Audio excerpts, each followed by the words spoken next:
Today we're going to talk about marketing and more specifically uh, steps involved in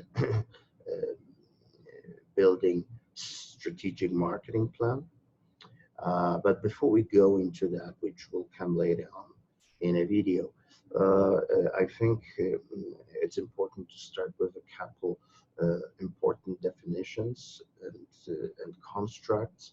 Uh, the first one is, of course, we need to define what marketing is.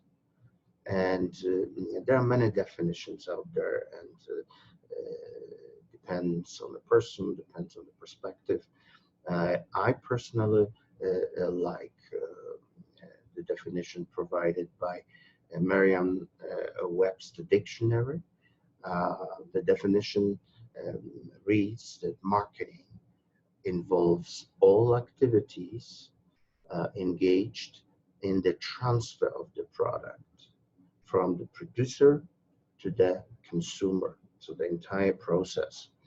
Now, the reason I like that definition is because of the first statement, all activities. Uh, because often when students asked about the marketing definition, first thing that comes to the mind is the promotions, advertising. And even though, of course, that is an important part of the process, marketing process, that's not the entire story. That's perhaps, I don't know, one out of four major activities as the definition would have it. The second thing that I'd like to emphasize here up front is that of the concept of needs, because we have to remember that needs and marketing goes like hand in glove. In fact, consumer needs create motivation to buy a product. That's the essence. Uh, there's no needs, uh, customers won't bother with purchasing our product. But I would also want to emphasize and broaden the concept of needs by saying that we can look at it from other perspectives or other functions of running organizations, such as, for instance, management. From the management standpoint, this time not consumer but employee needs create motivation to perform work. The same way we can look at the financial and accounting part of a business. CFO's main role is to satisfy the needs, in this case, of the legal agencies. Another important distinction when it comes to marketing is that between needs and wants. We have to remember that needs are more rational in nature.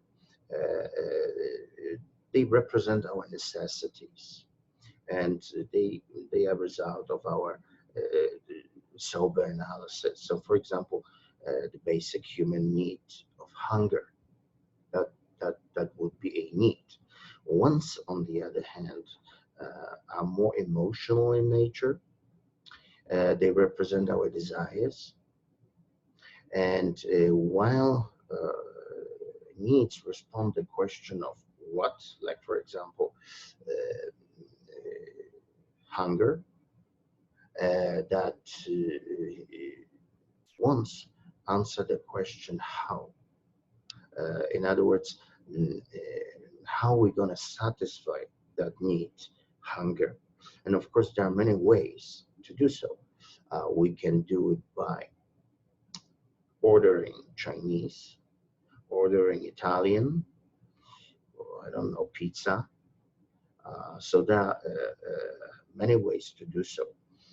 And of course, the question here is what is really the role of a marketing strategist? And the answer here is very simple and dual in nature. Number one, the role of a marketer would be to identify the needs of the target market, and on the other hand, on the side of wants, would be to shape the perceptions of our target market in terms of what is the best or the only way to satisfy that need, hunger. Should also mention a few words about the evolution of the marketing thought. And when we look at it from perspective of the last 120 years, starting with the beginning of the 20th century and industrial revolution to our current times of digital revolution of the 21st century, I should say there are four distinct stages that emerged. The beginning of the 20th century was marked by what we might call as a production approach, in which belief was that a product, if of quality, should sell itself. There is no need for any sort of advertisement, promotion, salesmanship. So product selling itself based on its quality. Now, of course, it's a very passive approach to marketing, and we quickly learned that perhaps a little push is necessary for optimal sales, and we shifted to the second stage, what we might refer to as a salesmanship approach, in which some sort of a salesmanship was necessary to push the product. Somewhat in the middle of the 20th century, we shifted to what we call today marketing, and the belief was that actually several steps were necessary to ensure optimal sales, and of course that has to do with various activities that organization would need to be engaged to optimize the sales. And finally, today, as we moved into the digital revolution, the approach that is most popular is referred to as relationship building. In other words, the idea is that what we really want is to focus on building long-term relationship with our customers rather than just seeing them once and let them go. We want to build a long-term relationship. We can jokingly say that we shifted from one night stand with our customers to what we might call a bond of marriage.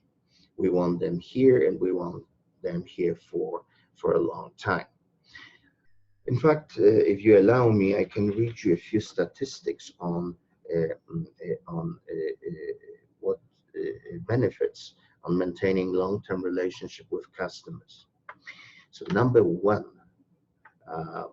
acquiring a new customer costs up to 5 times as much as keeping the existing one.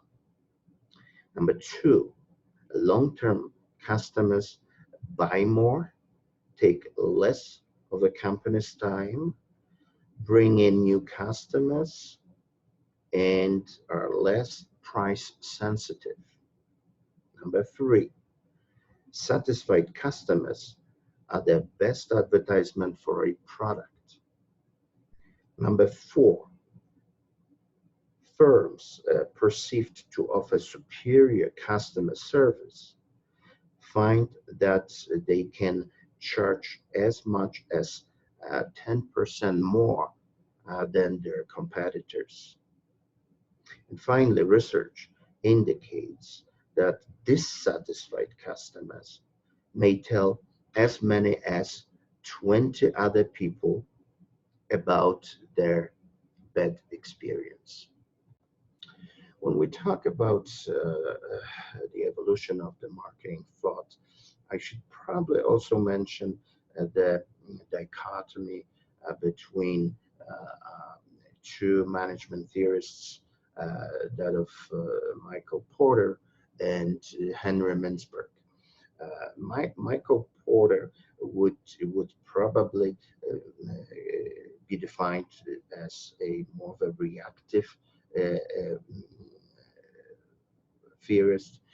He believed that the primary goal of marketing strategists is to basically discover through market research what our target market needs are and give it to them. Okay. Now, Henry Mintzberg, on the other hand, represents more of a proactive approach to marketing, creative approach to marketing, in a sense that he believes the marketers should be much more intuitive about the reality, and their goal is not so much to figure out what target market needs are, but rather create products that meets the needs of the target market, the needs that they not even realize they have. So that's a definite difference between those two approaches. One is very, again, very passive reactive. The other one is very active in terms of intuition and imagination, and very active in that sense. Now, in that context, we might also, I don't want to be too philosophical, but we might also mention the distinction between the two philosophers, Aristotle and Plato, who both argued about the nature of reality, and that's pretty much what we are talking about here, how we approach that reality out there. And I would have to say that Aristotle, the realist, would probably fall into more be aligned with Michael Porter's thinking, because he believed, unlike Plato, that everything was pre-existing. That when we arrived here to this world, everything was there. The only job of ours was to, as Michael Porter would also have it, was to discover it, and for market research, for instance, name it, and that's pretty much it. Okay, everything out there is already created. We just need to discover it.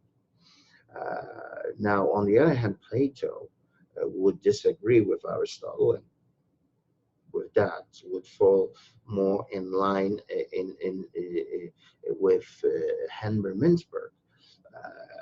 He believed that the reality was not here when we arrived. Reality was not existent. Nothing pre-existed. In other words, our job was not to discover it, because there was nothing to discover, but to create that reality, to fill that reality with our ideas. And of course, here again, the example, probably the perfect example would be the Apple strategy, that basically have a bunch of bunkers in which they're hiding the scientists, and invest billions in research and development, trying to create a product nobody before thought about.